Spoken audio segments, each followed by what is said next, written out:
Si comme moi vos cours d'histoire remontent à une époque où on utilisait MSN, la maison d'Habsbourg ne vous dit peut-être rien. Et pourtant, cette lignée de rois et de reines a régné sur une bonne partie de l'Europe entre 1045 et 1780. Que ce soit la Croatie, la Germanie, l'Autriche, l'Espagne ou la Bourgogne, parce que oui, pourquoi pas, cette maison a étendu son pouvoir sur la majeure partie du vieux continent. Et pourtant, malgré l'étendue de ses conquêtes, elle a fini par s'éteindre, notamment par la mort de Charles II, roi d'Espagne, en 1700. Dit l'ensorcelé, il n'a pu parler qu'à 4 ans et marcher qu'à 8 ans. Il faisait régulièrement des crises d'épilepsie, avait des migraines très douloureuses et des convulsions fréquentes. Sa langue était excessivement grosse, l'empêchant de fermer correctement sa bouche, et sa mâchoire était déformée. Et cerise sur le gâteau, il était stérile. Mais depuis quand parle-t-on d'histoire sur cette chaîne? Pas de panique, je laisse ça aux experts.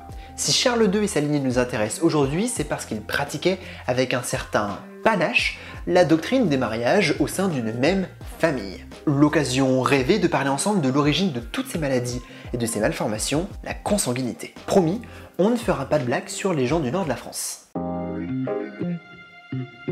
La consanguinité, c'est une union entre personnes apparentées. C'est si fréquent dans les familles royales que Topito a même fait un top sur le sujet, avec notre poulain le roi Charles II en top 1. Au Moyen-Âge et à la Renaissance, les mariages au sein des familles royales et des familles de la haute noblesse étaient avant tout politiques. En mariant un membre de la maison à une autre lignée, on pouvait ainsi étendre les alliances politiques et militaires, et donc l'influence de sa propre famille à travers l'Europe.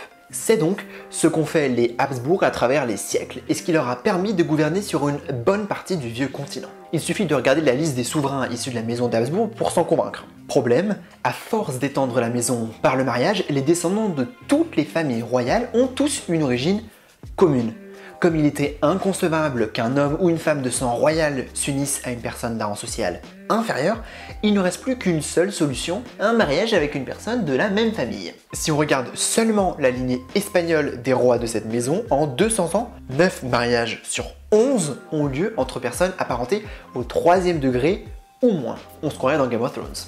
En même temps que ces mariages consanguins s'accumulent, les malformations et les maladies se répandent, à commencer par ce qu'on appelle le prognatisme mandibulaire. C'est un défaut de positionnement de la mâchoire qu'on surnomme aussi la mâchoire des Habsbourg.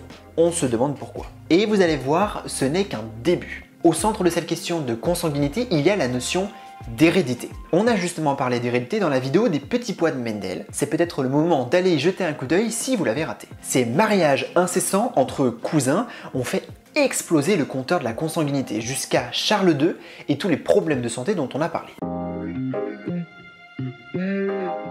On l'a dit tout à l'heure, la consanguinité, c'est une union entre deux personnes qui font plus ou moins partie de la même famille.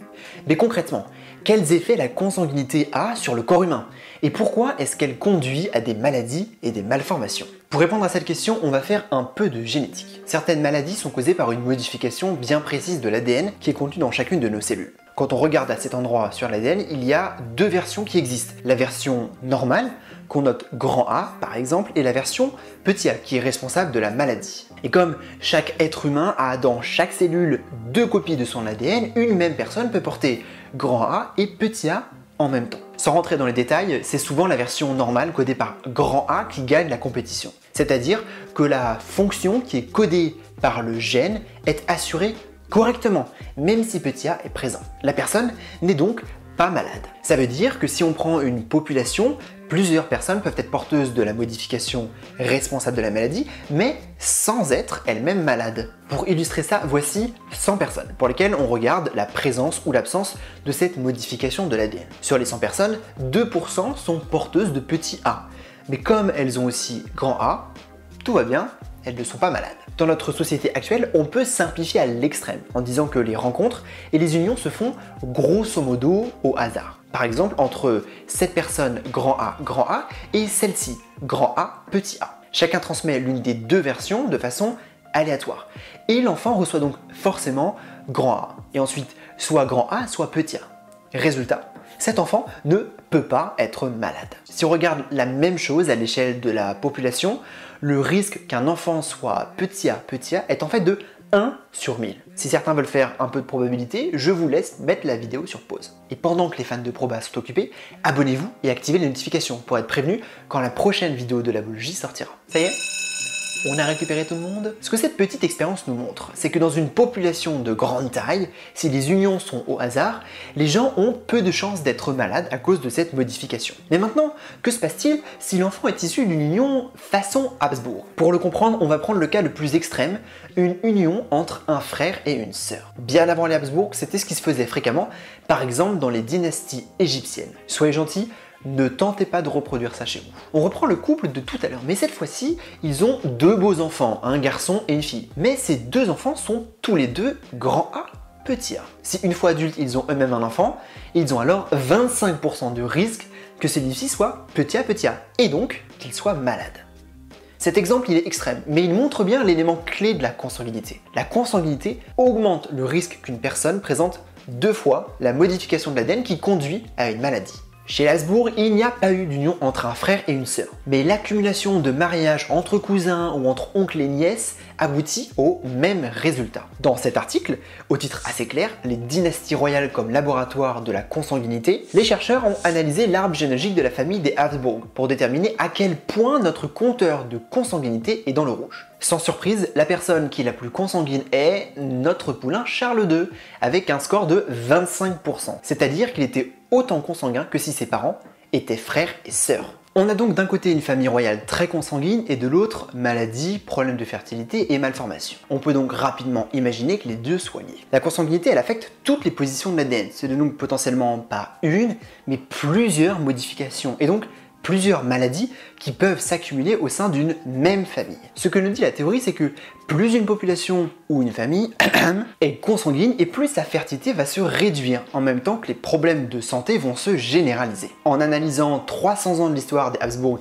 et près de 20 générations, les équipes de recherche ont pu établir un lien assez clair. Plus le compteur de consanguinité est élevé et plus les chances de survie des enfants à 10 ans étaient faibles. En raison de la consanguinité, les enfants de la lignée des Habsbourg avaient près de 5 fois plus de risques de mourir prématurément que le reste de la population. Alors, n'ayant pas accès à l'ADN de tous ces individus, on ne peut être complètement certain que tout ceci était uniquement à cause de leur forte consanguinité. Par exemple, on sait que la stérilité de Charles II n'était pas liée à sa consanguinité, mais à une modification de son ADN aléatoire. En gros, pas de chance. Mais il y a aujourd'hui un consensus sur le rôle essentiel qu'ont joué toutes ces unions consanguines dans l'extinction de la maison des Habsbourg.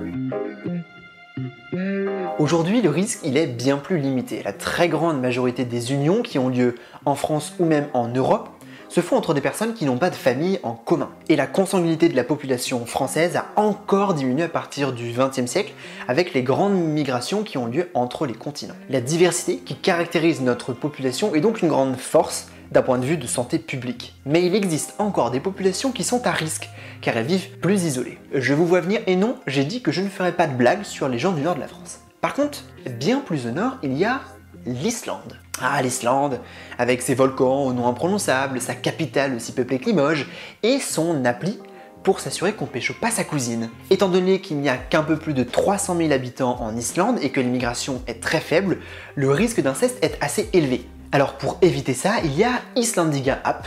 C'est une application qui recense les arbres généalogiques de plus de 500 000 personnes et qui permet de savoir rapidement si la fille ou le mec avec qui vous avez un date ce soir est en fait votre cousine ou votre cousin. Autant le savoir avant de donner naissance à un nouveau Charles II.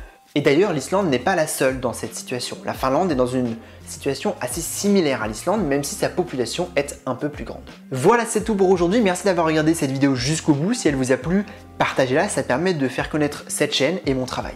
Abonnez-vous si ce n'est pas déjà fait. Et si vous n'êtes pas encore tout à fait au point avec la génétique, allez voir cette autre vidéo de la biologie sur l'homme qui a inventé la génétique en comptant des petits pois. À bientôt!